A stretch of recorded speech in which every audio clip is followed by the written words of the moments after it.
Welcome to the Successful Nurse Coach podcast. On this podcast, Laura and Shelby, both board-certified nurse coaches, show you how to make as much money as you want in private practice as a nurse coach.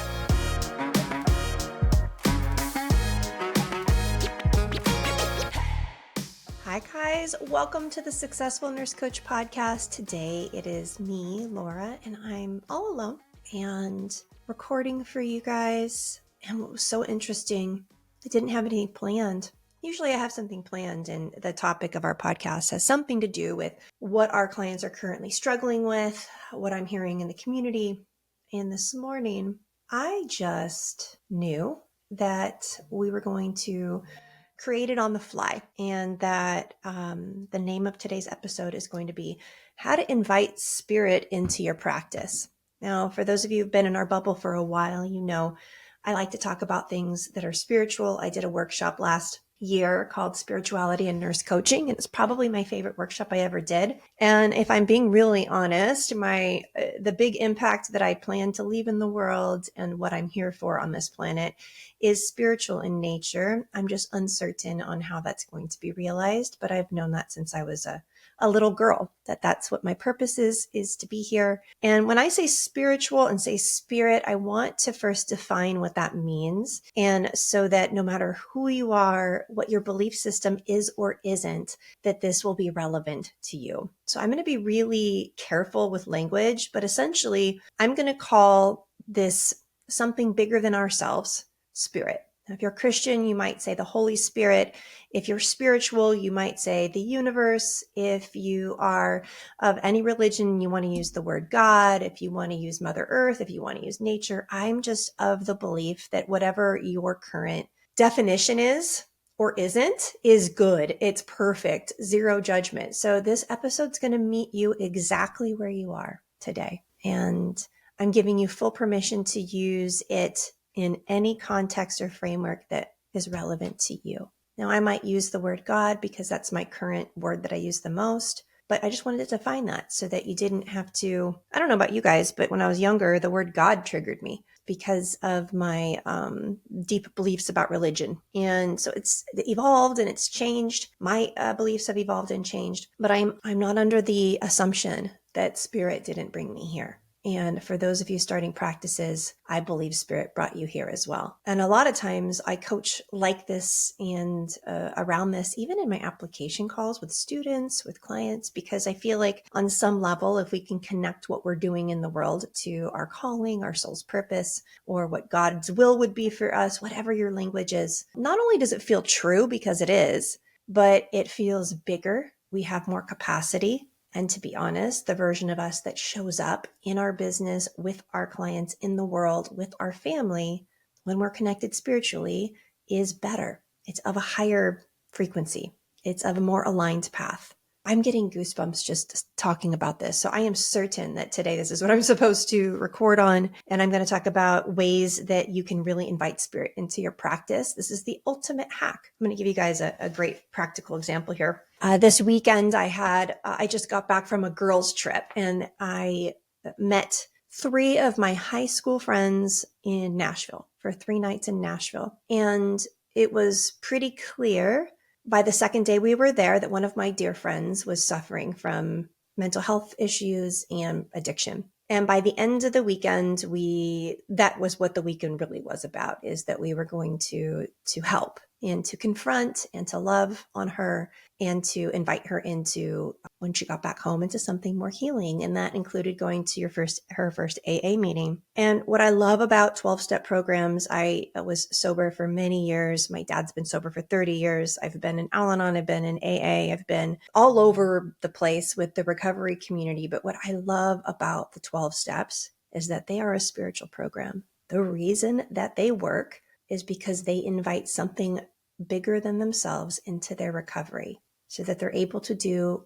with their higher power what they were not able to do on their own. And this spans across any faith. It's not a religious program, it's a spiritual program. And I've just watched it work miracles in people's lives. People who were hopeless drunks, hopeless addicts, getting sober, staying sober, and completely changing their life. Now, That's the power of inviting spirit into your world. Now, why don't we do that when we're entrepreneurs? Why don't we do that in our private practice? I have coached so many devout Christian nurse coaches, and I am appalled sometimes on how spirit just doesn't reach them in this realm. I have coached people with no spiritual background who have deep, deep trust in their process and are so obviously connected. The truth is, everything's easier when you're connected to spirit or a higher power. Everything, because of the perspective that you have. So I'm going to talk about all the different ways that it's worked for me, the times that I've used it, the times that I've strayed away from it, how that feels, and give you some examples on perhaps how we can.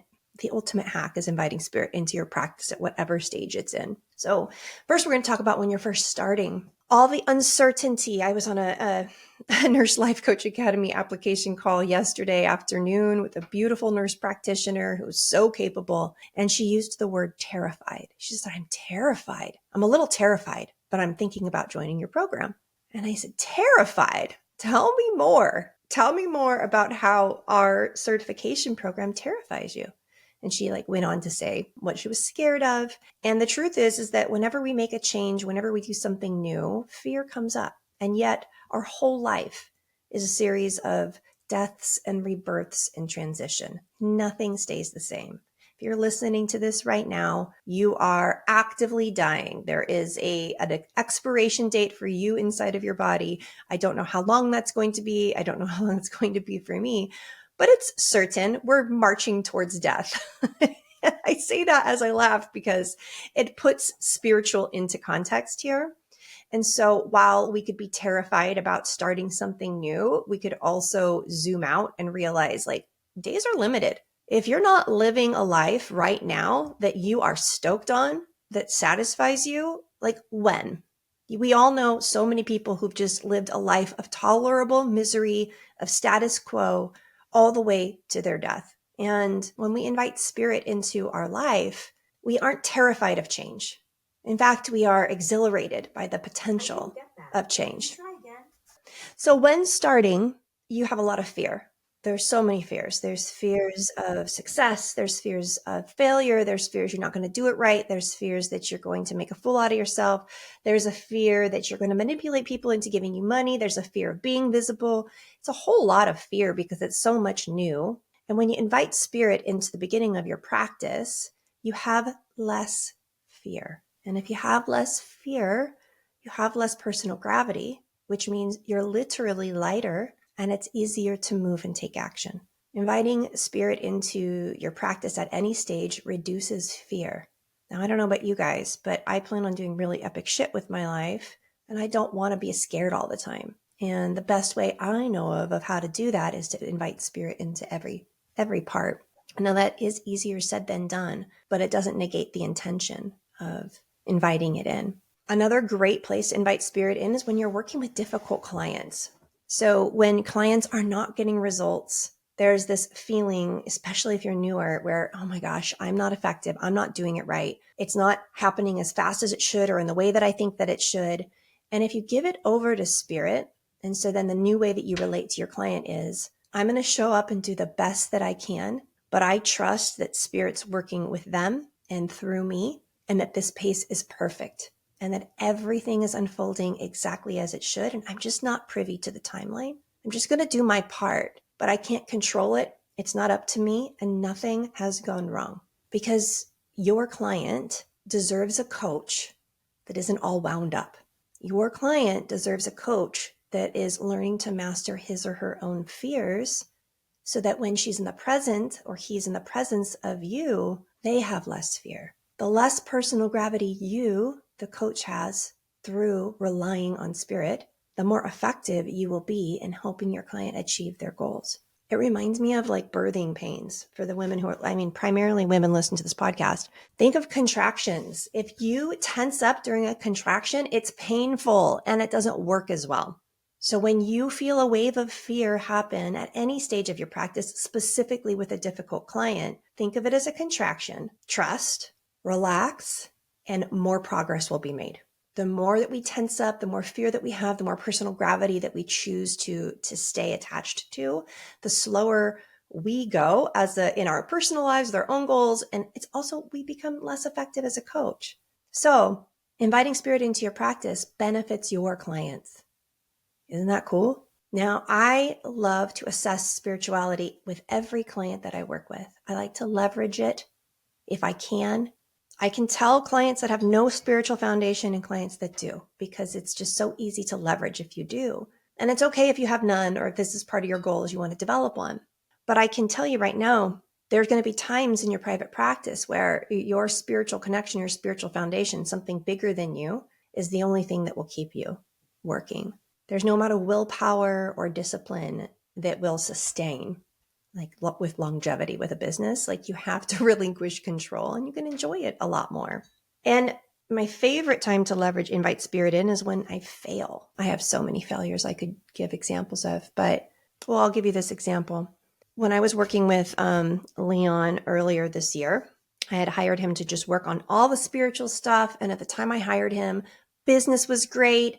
I just moved on to my farm. My relationship was perfect. My kids were healthy. It was like time, like everything was perfect. So it was time to like work on the really fun spiritual stuff. And as soon as I hired him, we started getting harassed by a client who was not mentally well and threatening to sue us and extort us. And I mean, it was intense. 2 days before Christmas, I have somebody emailing me say, if you don't pay me this amount of money by this date, I'm going to report you to all these different boards because of all these different violations that I didn't have any idea what they were. So that was the first big thing. And then changes in our business. We had to make changes on our team, and just like a whole lot of conflict, if I'm being honest. Back-to-back conflict. And 4 months into our 6-month coaching program, I'm like, wow, the only thing we're coaching on is my ego. The only thing we're coaching on is like my own pain and my own personal gravity.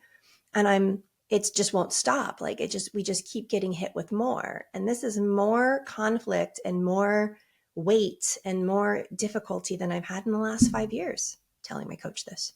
And it was so clear that this was a spiritual lesson. Right? You could look at that as, oh, I'm a victim. Oh, this is horrible. Oh my gosh, when's this going to end? Or you might be like, damn, this isn't stopping. It's not slowing down. What am I not getting here? What am I not hearing? What am I not facing? What am I not growing into? Where am I not honoring the invitation that Spirit is giving me? So for those of you who are going through a particularly difficult moment, if you can look at that difficult moment as something like Spirit trying to get your attention to have you grow or evolve in a way that it needs you to, it has different meaning. It hits different. It feels different in your body. And by the way, when you acknowledge it, when you let it tear you down to the studs, take a really look at the most disgusting inner thoughts that your ego would have, which I had so many. So gross. Just the nastiest part of Laura Menard's personality were just being threatened. And because there was space for Spirit to assist me in letting go of parts of my identity. And so I could become who I need to become. And I'm so freaking grateful for all of that. I will lead differently from this point forward in my life. I think that I'll tolerate things differently. I will fire quickly, not slowly. I will not be afraid of difficult conversations. I will not be afraid of my own worth if somebody tells me I'm bad. It was like necessary growth. And from that spiritual lens, it all made sense. And there was purpose for all of it. And suddenly I felt relief. And by the way, once we got to that point 4 months in, it all stopped. Like pretty much since then, there's been other things that have been stressful, but nothing like that. Like that was very turbulent, and the turbulence subsided. And now my own ability to handle turbulence or to ride turbulence or to not even experience it as turbulence, like I have that skill and I have that strength, and I couldn't have had it any other way. So we can create meaning. Now, why am I telling you this? Well, I think that it made me a better coach. I think that experiencing my own difficulty and working through it made me a way better coach. And I don't bring this up with every client that I work with, but if I see in their life that they are consistently having things, quote unquote, happen to them, or relationships that are falling apart, I'm always curious. Like where's the opportunity here? So one of the frameworks that I really, really like, let me get my book out here.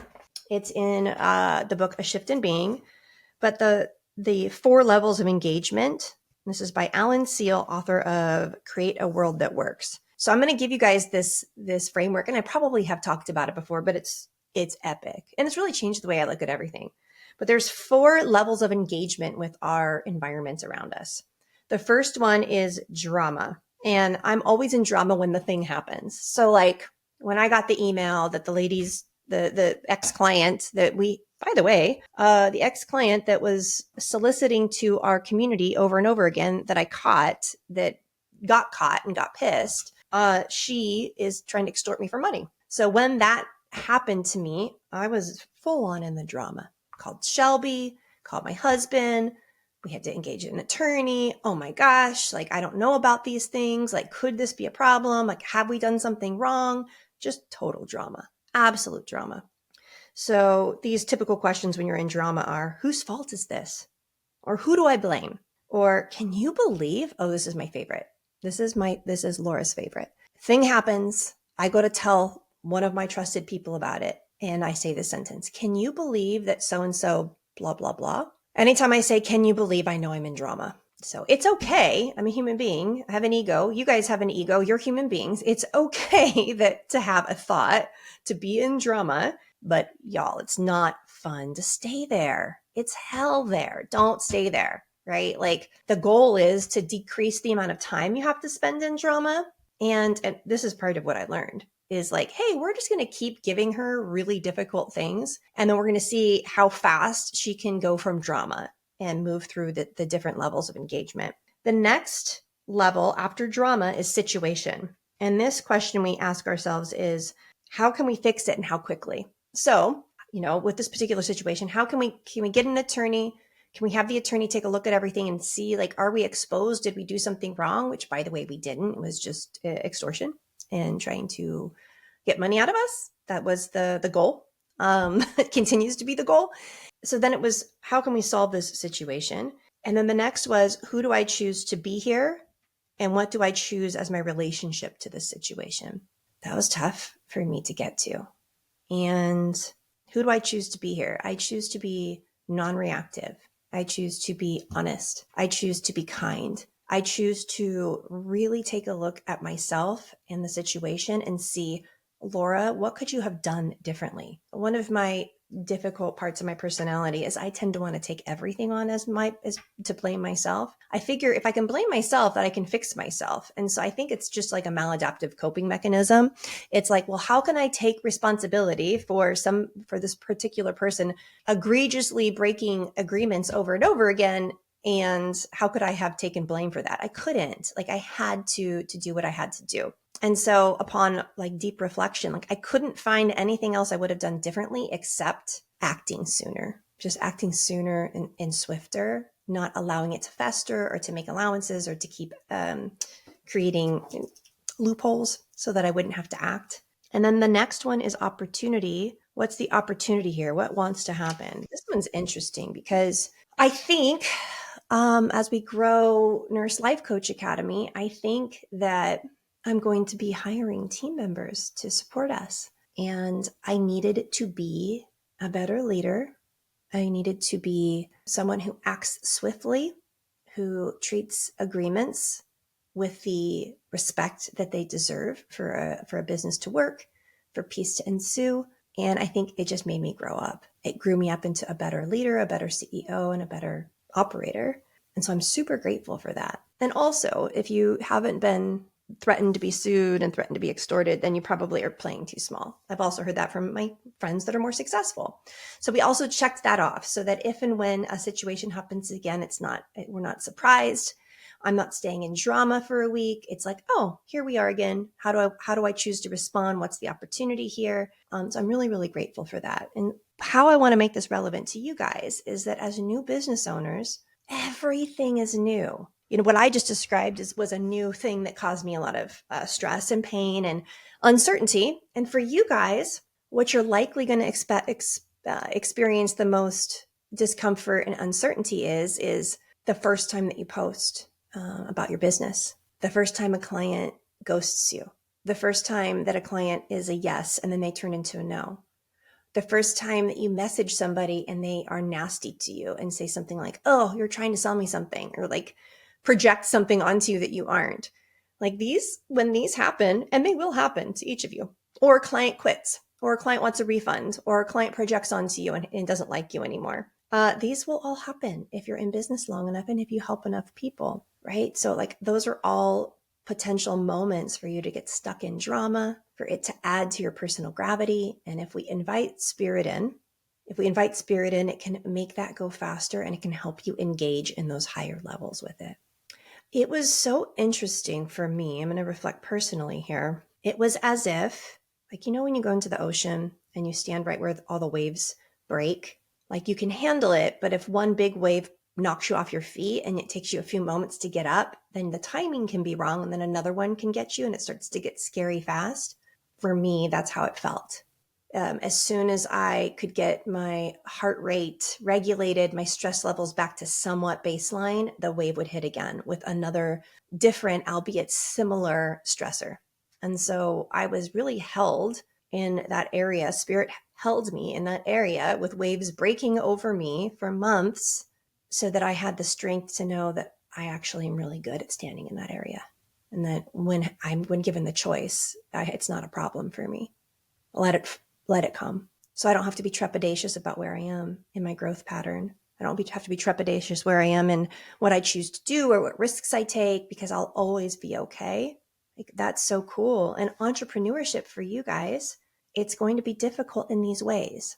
If you invite spirit in, you're going to find meaning and you're going to find muscle. You're going to find muscle, like interpersonal muscle.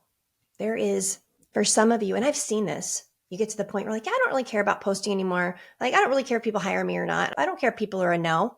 They'll turn into a yes. Like, your mindset gets stellar. It gets legit stellar. Like, you become unfuckwithable. And that is muscle. And you get muscle by going through difficult moments. And if you invite spirit into your practice, you're not doing it alone. It's shorter and you learn faster. If you're stuck in drama, you're going to quit. If you stay in drama with the stressors of a new business, you will quit, because no human being can stay in drama. You will get out of the wave crashing zone. Now, each of you starting your private practice in your first year of private practice, you know what I'm talking about. You are standing in that zone where waves are crashing, and you never know when the next one that really knocks you off your feet is going to come. And this is the beauty of mentorship, is that you've got your group, you've got me, you've got life jackets, you've got someone to pick you up, you've got a friend right in the same zone getting crashed on by another wave, and you're rooting them on. And it's like you're doing this together with other human beings and you're inviting spirit in. That's what I love about this.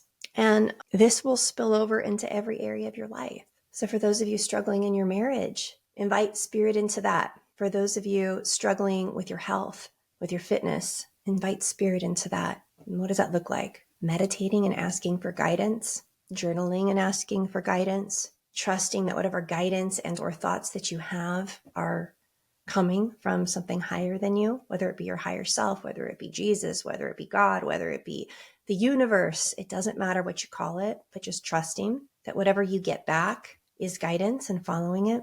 All of the entrepreneurs that I know that have been doing this for years, that make wonderful money, that are successful not just with money, but are successful in their relationships, they're successful in their lives, they live lives that you from the outside are extraordinary. Spirit's involved. I don't know. And I just don't know any of them who don't involve spirit. It's like this prerequisite, because to have all of that and to have what you want, time freedom and money freedom, spirit's going to put you in the waves. And trying to do it on your own, with your ego, with your own intellect, with just thought work, these like two-dimensional tools, like with just thought work and just discipline and just meditation and just whatever. You're handicapped. Invite spirit. Spirit helps.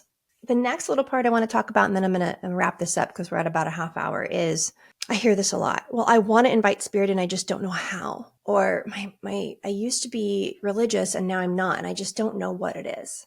Like this lack of clarity on what spirit is, what spirit isn't for you. It creates stress, and then you feel like you need to work on it. Whatever spirit is or isn't to you today, as you're hearing this, is okay.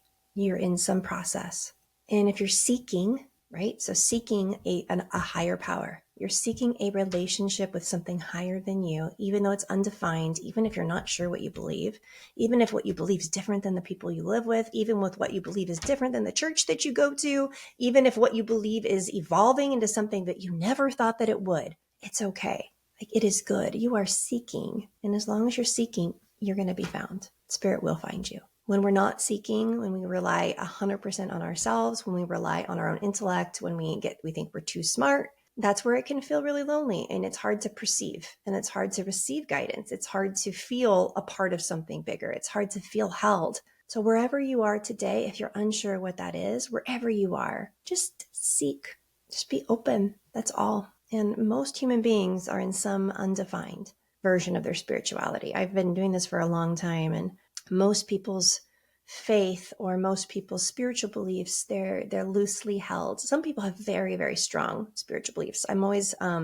enamored with that. I love that. I love being around, doesn't matter what religion it is, but like very devout, religious human beings that are very spiritually connected. I love being around them. I just admire it. It's okay if you're not that. It's okay if it's loose. It's okay if it's undefined. It's okay if you're unsure. But actually, entrepreneurship and your nurse coaching practice is the perfect playground to seek. And if you seek, it will be easier for you to get crashed on by the waves and come out the other side and learn what you need to learn so that the waves stop crashing. All right, guys, it was a little bit of a preachy episode. I hope that you enjoyed it. I appreciate you letting me disclose a little bit about my own journey, and I hope that sharing my own journey helps you wherever you are in your journey today. And I'd love to hear from you. Please, you can email me, laura@thesuccessfulnursecoaches.com, or you can message me on Instagram or Facebook. But I would love to hear from you. If you're listening to this, this is a big invitation for you to respond and to connect with me over it. It makes me really happy. It's part of my purpose in the world.